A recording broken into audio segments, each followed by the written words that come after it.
Hello, everyone. Happy Financially Lit Tuesday. I am broadcasting from Facebook too, so give me one moment while I set that up. Um,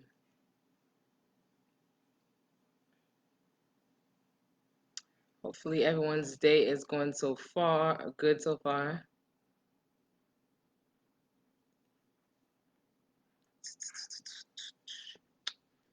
Boom, boom, boom, boom. Boom, boom, boom, boom, boom. All this is trying to load, and it is just it's trying to load.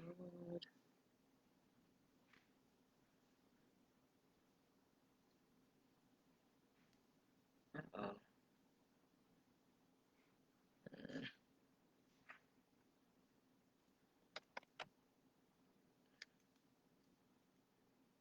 Hello, everyone. Hello.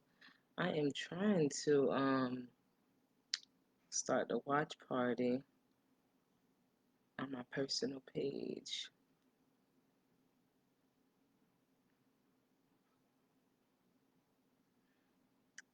It's taking a little minute to load.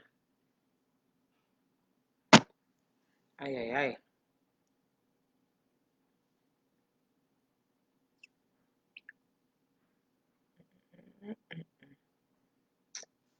Right.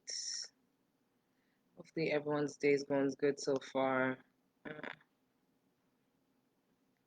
second. And then we could go ahead and get started on our Financially Lit Tuesday. Hello, hello, hello. Definitely say, hey, what's up if you're tuned in. Oop, there you go. Uh,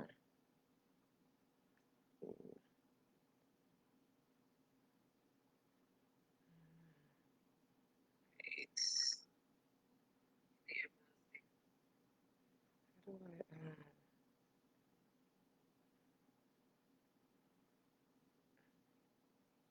yeah.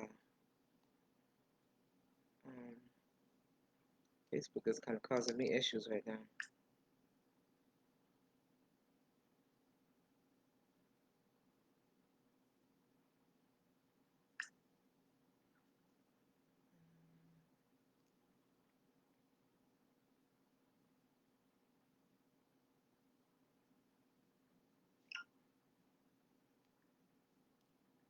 Okay.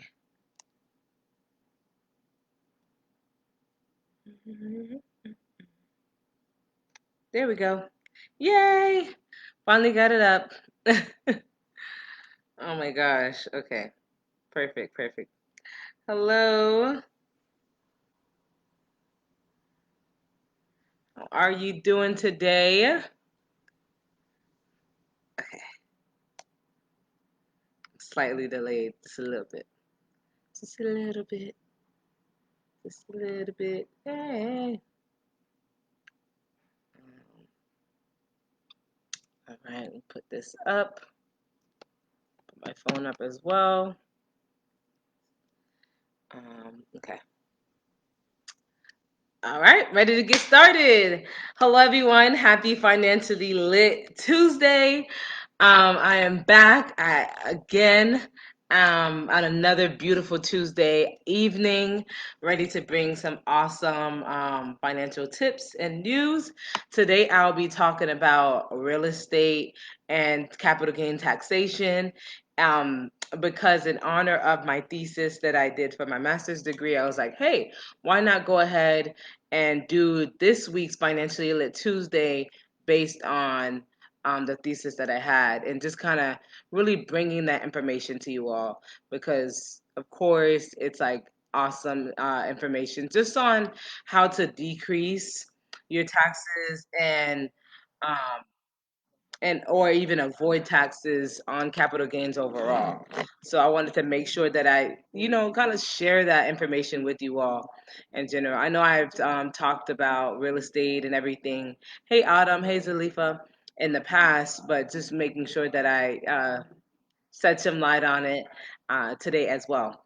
So to start us off, I am going to talk about the different forms of real estate investing, right? Because when we talk about investing, or even when people come up to me and they're like, yeah, I want to start investing, um and where can I put my money? And one of the options is definitely real estate. Real estate is one of those very um lucrative, in a sense, uh forms of investments to really get into. Hello, Craig. So definitely making sure that going into it, you understand the taxes behind it all. And I mean, and when I talk about capital gains as well, it can really deal with stocks, bonds. I mean, the list goes on. So really learning like, hey, what can I be doing to make sure that when it comes to taxes, I'm decreasing my tax burden overall. So that's what I'm gonna really be giving someone of an idea about today. If you, of course, like always, if you have any questions while I'm speaking, definitely feel free to comment or ask and get some feedback, right? So to start us off, really like, so what are different forms of real estate investment? Really, there's two like big forms. There's direct and indirect. So direct investing has to do with like you're investing in a physical asset. So you're investing in like physical property, a home, a multi unit building, a vacation home. Um, I get the gist, right? So things as such. So those are your direct investments. You're investing in that physical property.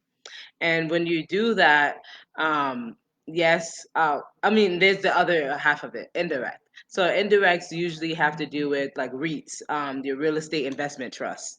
So you don't actually have to own the physical property. You could still have an invested interest in it.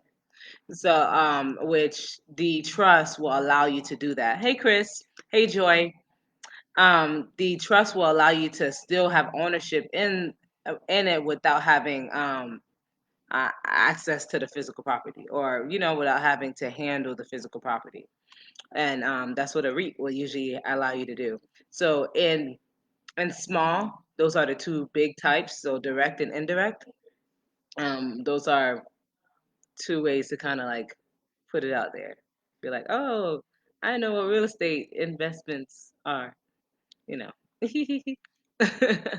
um, those are the two types.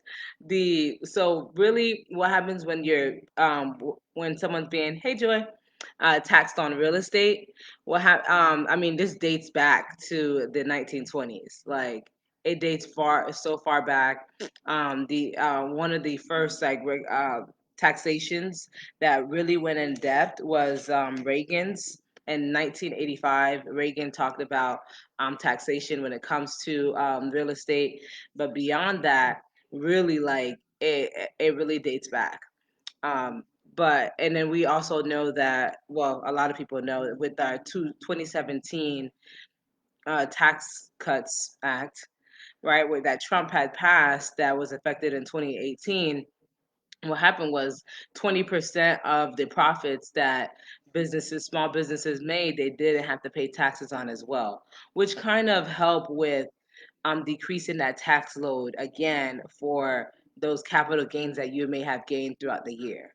So so I'm going to be going over that 1031 tax exchange, and you may have heard that those terms like floating around, but not really know what it was. So that's the 1031 tax exchange. Also the 20% pass through deduction, which just briefly mentioned, and then the sale of primary resident exclusion.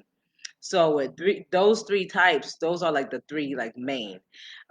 Even though I'm gonna mention those, that doesn't mean like that's all that can be available, because there are so many different credits There's so many different ways that you can decrease your taxes overall, especially when it comes to real estate. Like I said, when it comes to real estate, there is so much in the world of accounting and real estate. But I just want to give y'all just a little bit, a snitch. I'm gonna get some water, y'all. Hey, Steve. Mm. So for the 1031 exchange, the 1031 exchange applies to property, and it doesn't have to. It doesn't necessarily have to be uh, a home or a multifamily unit. It could even be a car. But you can't, with a 1031 exchange, you can't trade a truck for a car. And what exactly it is, it comes from the IRS code, 1031 code. So section 1031 of the IRS code says that the person doesn't have to, every 2 years you have this option. They don't have to pay taxes on the capital gains from that if they buy a property that's of the same or more, the same value or more. So say you have a house that's um $500,000, right? And or maybe we'll start lower. You bought a house for $100,000, and you're like, okay, cool. I bought it for $100,000. Now it's worth $500,000. So your gains on that is $400,000. So one of the tax ways that you can go about not paying taxes on that capital gain, that $400,000, is the 1031 tax exchange. And so what do is you say, hey, now with $400,000, or maybe the whole $500,000 now that you sold the property, I want to go and buy a multifamily unit, or I want to buy a duplex, or I want to buy two properties. But you can buy, so you can buy multiple, you can buy a multifamily, you can buy a different type of um like um like type, a different type. Um,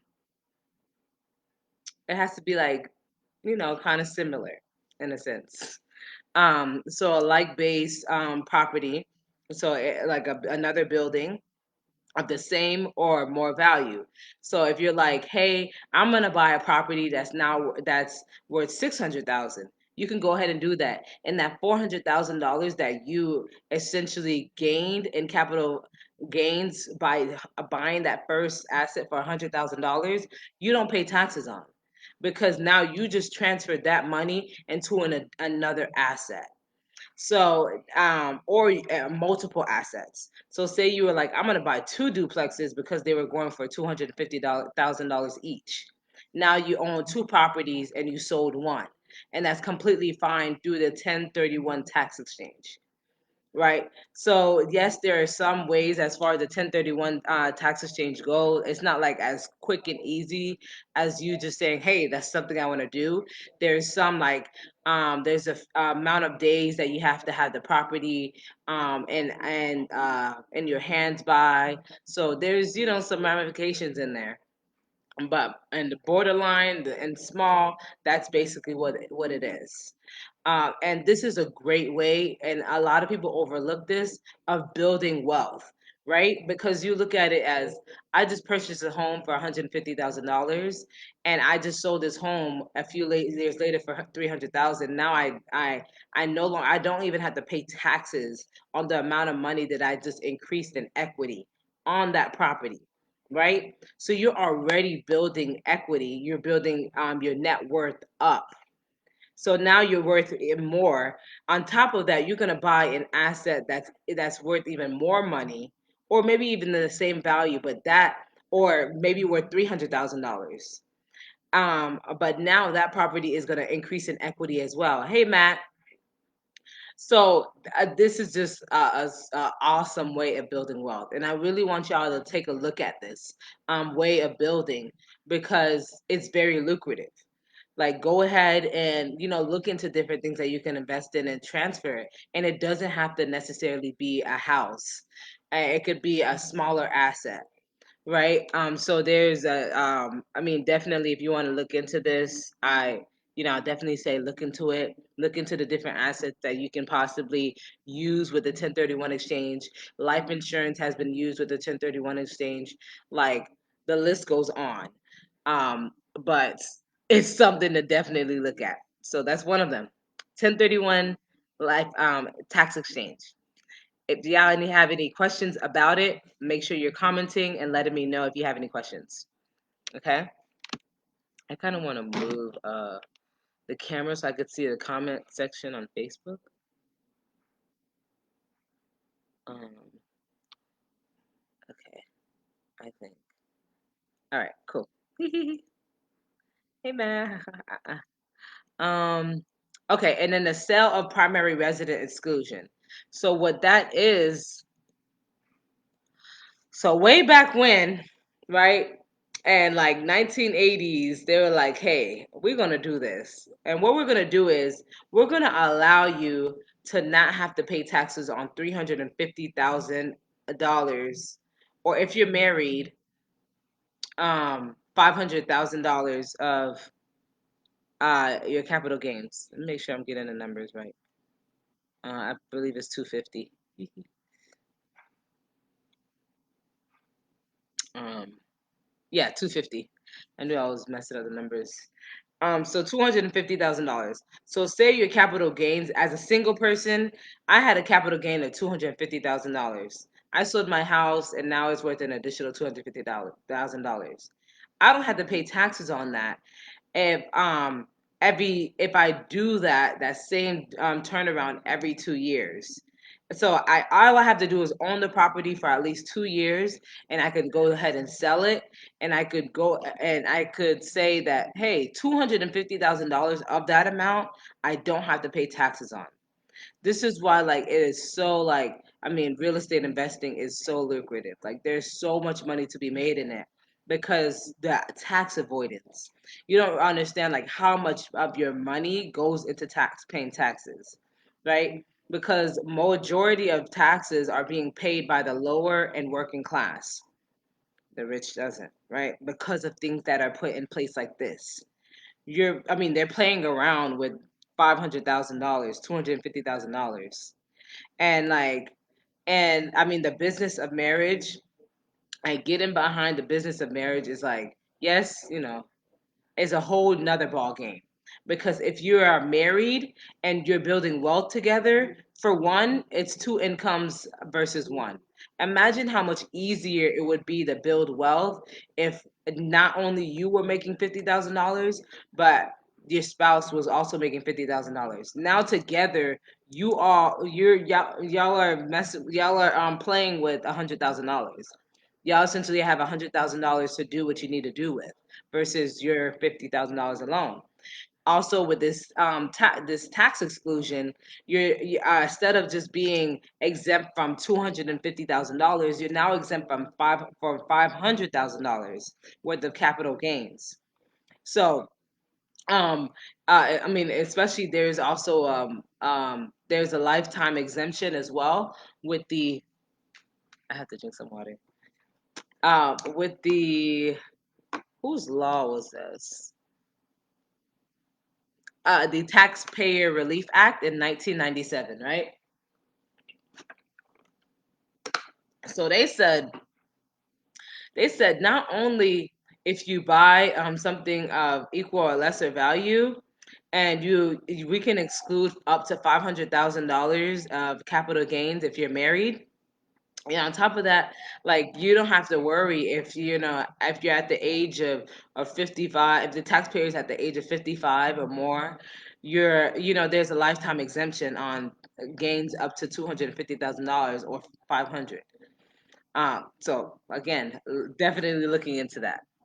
Um, because of the ability to not have to pay 15% of your income in just taxes.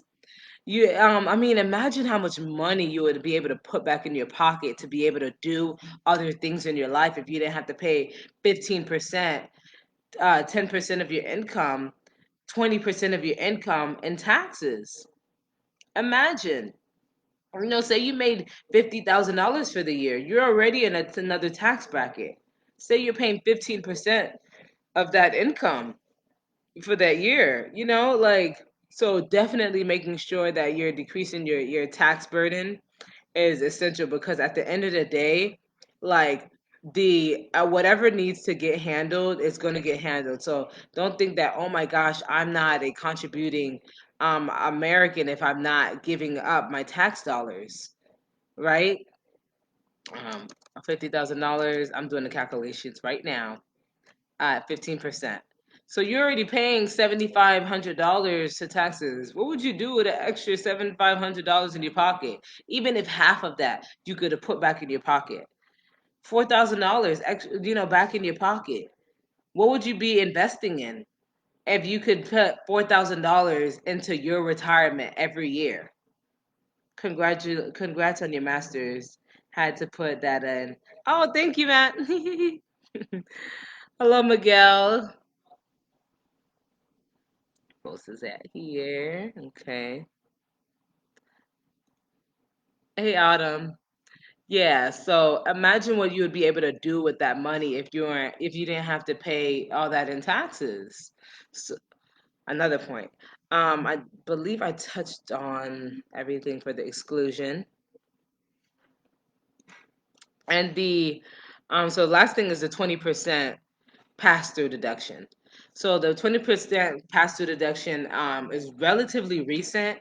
It started in 2018, and it will go on until 2025 if Congress doesn't extend it. And what it says is that a business or trade, a qualified trade, can write off 20% of their profits, which means, I mean, not write off, not have to pay taxes on 20% of their profits. So their bottom line, if you made $100,000, you don't have to pay taxes on 20, which ultimately $20,000, which ultimately says that you're paying less in taxes, right? You don't feel the burden. You don't have to.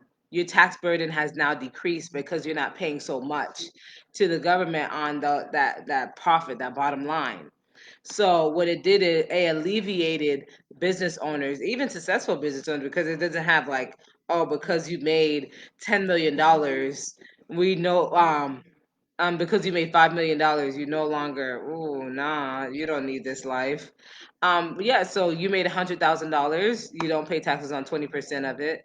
That now your tax burden is now decreased. Now when it comes to real estate and you devoted so there's an hours component to it. So you devoted at least 250 hours to in that year to the business. So if you had devoted at least 250 hours, and I don't know how many hours is in a year, but let me see, 24 times 365. All right. 8,760 hours in a year. If you devoted at least 250 hours to that, um, uh-oh, my laptop's dying, which is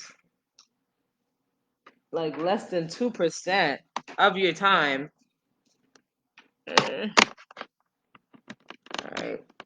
Couldn't have my laptop die. Oh no. Hey, Luke. Where that Luke is? Hey, Craig. So you devoted at least 250 hours into your business, your qualified trade, or your business. And business the businesses that qualify can be a sole proprietorship, LLC, a limited liability partnership, um, and an S corp, right? So those entity structures. Now they can say, "Hey, I want to take advantage of that 20% markdown on my bottom line, so I don't have to pay taxes on those, or I don't have to, so I don't have to pay taxes on those." And it also transcends into real estate. So as a realtor, maybe you have, or maybe as a renter, a landlord, you have different um Hey Craig, you have different tenants, that are paying you rental income, and you're building a basis of creating passive income, right? Where, in any realm, when it comes to real estate. So You're building that, you're building your wealth, and you don't have to pay taxes on that 20%. You have that sale of the primary resident exclusion, and then you have your 1031 tax exchange. On one of them you have to wait 7 years. I mean, 2 years. Every 2 years, you just have to hold the asset for at least 2 years, and now you're able to reap the benefits. Hey, Jolinda. And now you're able to reap the benefits of not having to pay taxes on that 250 if you're single, or 500,000 if you're married, and capital gains. So, oh my gosh, please, like, make sure that you're taking advantage of this, because these are ways that people need to be, hey Tammy, need to be informed about, that I would love for you all to be informed about, so that when you're thinking about building wealth and making a conscious decision to say, hey, how can I strategically make sure that I'm building generational wealth for my family, or I'm creating a lifestyle that I want to live, how can I do that? And real estate is one of those things. So definitely making sure that you're well versed in it. There's so many different areas to get into real estate investments, but at least on the tax side of things, those are just three. And when it comes to credits in real estate, oh my gosh, the list goes on. I mean, energy efficiency, and to put it in perspective, and I tell business owners this all the time, like, tax strategy, tax strategy, tax strategy. We can do so much. If you come to me at the end of the year and say, hey, I want to file my taxes, and I want to pay the least amount, that's fine. I could do as much as possible. But at the end of the day, if you don't go into the year with a tax strategy, then you're already setting yourself back, because there are certain things that as a business you should be putting in place so that you're not paying so much in taxes. I don't remember the last time that I had, oh, maybe when I was an employee, right? You don't have to pay so much in taxes. But um no, I got it refunded, but you know, but making sure that you're taking advantage of these things, you're doing things, because at the end of the day, the rich is not paying taxes, but the burden falls on the lower and working class. And it's heartfelt, because these people are, I mean, these are the same people that are working day in and day out, 60 hours a week, that can't even spend time with their families. And in a way, COVID was a blessing for them, because they had now time to spend with their family that they haven't actually laid eyes on and years, watching their kids actually grow up. So, I mean, these are things that you can put in place to, so that you can take advantage of the time that you have here on this earth. Because it is one thing to be like, you want to be able to live a certain lifestyle, but definitely making sure that lifestyle comes into fruition is everything. You have a dream and you should be able to live it. Um, get a tax strategy. Yes. When should we schedule an appointment for that? January 1st. Yeah, as soon as the year start. Hey, what should I be doing this year? um yeah, as soon as, like, right now, I mean, we're in mid-year. um but yeah, as soon as possible, if you haven't already, if you don't have a tax strategy yet. And then, in general, ongoing, you should be having a strategy session with your accountant, lawyer, at the start of every year.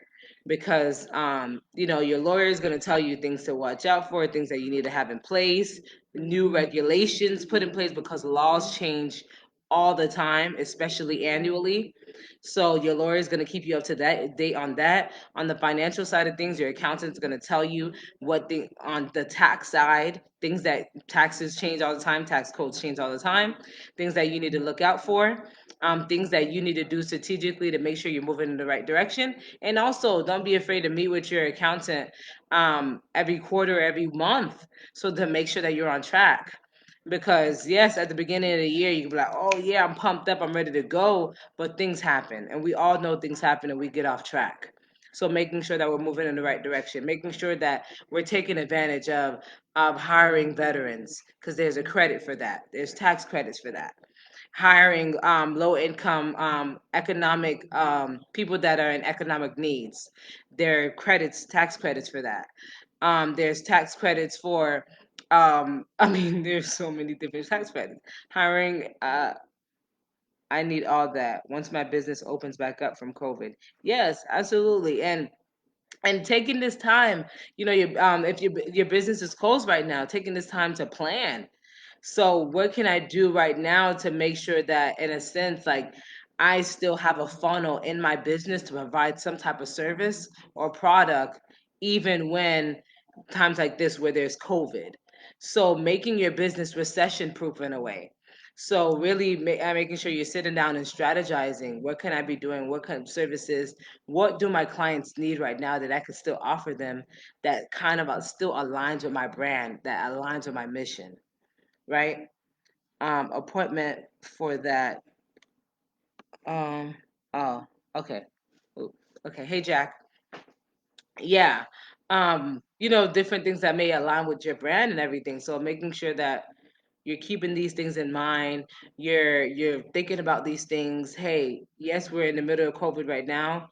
I need to create streams to make my business recession proof. We haven't even hit a recession yet. So what can I do right now? And we're hitting a bump in the road right now. So making sure that yes, another COVID doesn't take you out or a recession doesn't take you out because now it's a hit a few months or a year down the line from having to deal with the effects of COVID. And all the funding and everything that's being poured into the economy right now is great, but it's not always available. We think back to the market crash of 2008, right? I mean, a lot of people lost their homes, a lot of people lost their businesses, you know. Oh, oop. A lot of people lost their homes, a lot of people lost their businesses. So really making sure that, hey, what can I be doing to make sure that I'm recession proof? On the financial side, are my books in order? Am I tracking? Because that's going to tell you how your business is doing overall. So making sure these things are in place now so that it's plug and play. It's plug and play. I have, I spoke to a lawyer already and this happened. We already know that how this is going to funnel, this is going to flow. Um, so V is here delivering my waist beads. Um, she's at the door. Give me 1 second, y'all. Hey, yeah, this V. Thank you. Big bump. Yes. Hey V. I'm live. Thank you. I'm live. Come show them the waist beads you made for me. Yes. Okay. So. So yeah, she's here. Oh, y'all live. Oh, hi. You want Grand So, Reef? yeah. Yeah, look at her beautiful beads. It's so pretty. I'm so ready. Yes, I Wow. can't wait till you put them on. I know. Take your I'm pictures. excited. So, yeah, side note, my bad. Sorry, sis, what? Little commercial break. But I got some new waist beads and they're so pretty. Oh my gosh. Yeah, I think yours look better than the other ones I Oh made. my gosh, these are so pretty. Okay. I love them. Okay, You later. stuff in them. And I made them like a little inch smaller than what you want so they don't drop down. And I know Oh, you're yeah, losing true. weight. Yeah. So you And I want was them like, to oh, be shoot. kind of a little higher. Yeah. Thank you. I You're appreciate it. welcome. Thank you. Enjoy. I shall. I shall. Oh, I love it. Ooh, go, girl. Okay. All right. What's her website? Waist beads. Um, V, you have a website, yeah? Instagram and Facebook. Waist beads by V.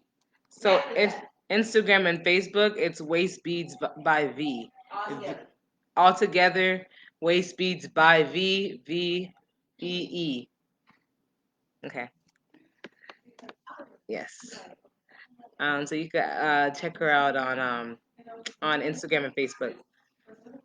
And her name is Ori Lotus. But yes. Um, need her. Yeah, she's awesome. These waist beads are so cute. um, but yes. I think that's everything. Hopefully, you all got some great information by today's live. I mean, I love this stuff. I could go on about real estate taxation. It's a field that I'm very like very interested in, and just to be around my realtor clients and my friends and everything, and different people in the industry. I'm definitely learning more about the different aspects as we go, but definitely get into it. If y'all have any questions in the financial realm altogether, whether it's accounting question related, whether it's life insurance, payroll, tax, definitely make sure and reach out. I can be reached at 904-479-8838 during normal business hours, please. So normal 9 to 5 hours, I got you. And that's 904-479-8838. Or you could schedule a call by heading over. So I'm redoing my website right now with Autumn Redding. So ADQM Solutions is redoing my website. So it is currently offline. But if you do need to book a call with me or anything, definitely send me a direct message and I'll be able to get back at you. And it's a free consultation, 15 minutes. And then everything after that, you know. uh, Tune back in next week, Tuesday. So that is July 7th. Um, and hopefully, I'll have a surprise guest for you all. Tomorrow, I'll be live with Gainesville Black Wall Street. We'll be live on Facebook. So, we'll be talking about wealth building as well. So, it's Wealth Wednesday tomorrow. I'll be live with them at 8 p.m. And I'll go ahead and share it on my personal page and on the Grand Rev page, do a watch party. So definitely make sure that you're tuned in at 8 p.m. tomorrow night with Wealth Wednesdays with Gainesville Black Wall Street. Thank you for tuning in, y'all. Thank you, thank you, thank you. Let me know if you have any questions. Right. Hmm.